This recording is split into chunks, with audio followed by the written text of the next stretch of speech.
In the weeks following the crucifixion, the religious establishment in Jerusalem operated with a sense of total security. From the Temple Mount, they looked out over a city they believed had been cleared of the Jesus movement for good. That peace disappears on these very steps. Peter and John walk onto the establishment's front porch, heal a lame man in front of a massive crowd, and start preaching that the man the council executed is now alive. This creates immediate friction with the priests and the Sadducees. A public teaching about resurrection directly contradicts their theology, and doing it on temple grounds threatens their political grip on the city. By killing the leader, the council hoped to end the threat.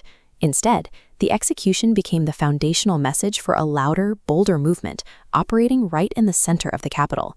The authorities respond with a physical crackdown. Temple guards arrest Peter and John, dragging them away from the crowd and throwing them into a holding cell overnight. But the timing of the arrest fails to contain the message.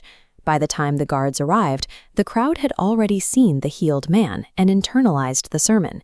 This chart tracks the demographic explosion. From a small baseline, the head count of male believers surges to 5,000. Overlaying the Sanhedrin's containment goal, the expected trend line plummets. In reality, the arrest acted as a catalyst for viral expansion.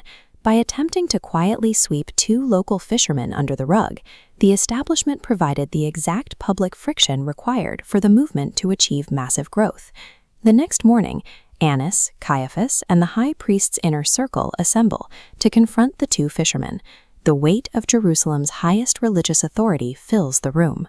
They bring the prisoners into the center of the council and deliver their core demand. By what power or by what name have you done this? Peter doesn't plead for leniency.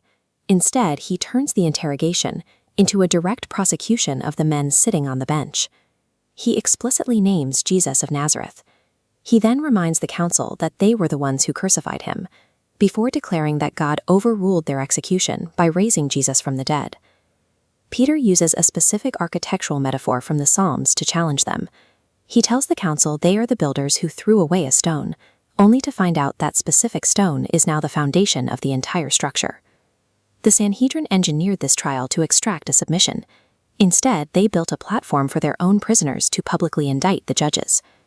The council members find themselves being systematically outmaneuvered by men they had dismissed as uneducated and ignorant. Their legal case is further dismantled by the presence of a 40-year-old, formerly lame man standing entirely healed right next to the apostles in the courtroom. Behind closed doors, the council admits the reality of the situation. A notable miracle has occurred, and the public is already celebrating it. With no legal path to punish the men without sparking a riot, the council settles on a final, hollow tactic, a gag order commanding Peter and John never to speak the name of Jesus again. Peter and John respond by challenging the court's jurisdiction. They tell the council to judge whether it's right to obey bureaucrats over God, and state they cannot stop talking about what they've seen and heard. When institutional authority is confronted by physical evidence and defendants who refuse to be intimidated, its power collapses into unenforceable threats. Upon their release, Peter and John head back to their community. They deliver a full report on the Sanhedrin's threats and the council's attempt to silence them. The community responds with a unified prayer.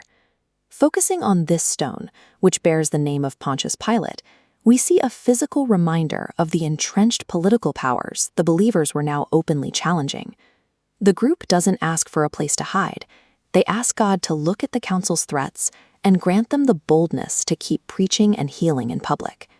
The response to that prayer is a physical tremor.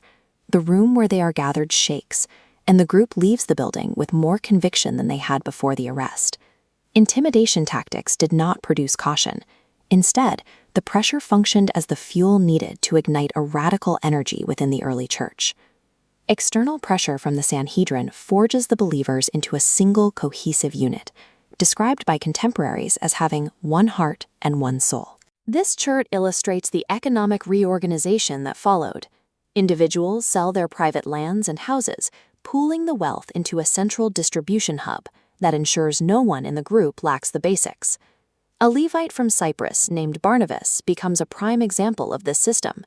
He sells his real estate and drops the payout at the apostles' feet to fund community expansion. The Sanhedrin's campaign of suppression was a failure of strategy.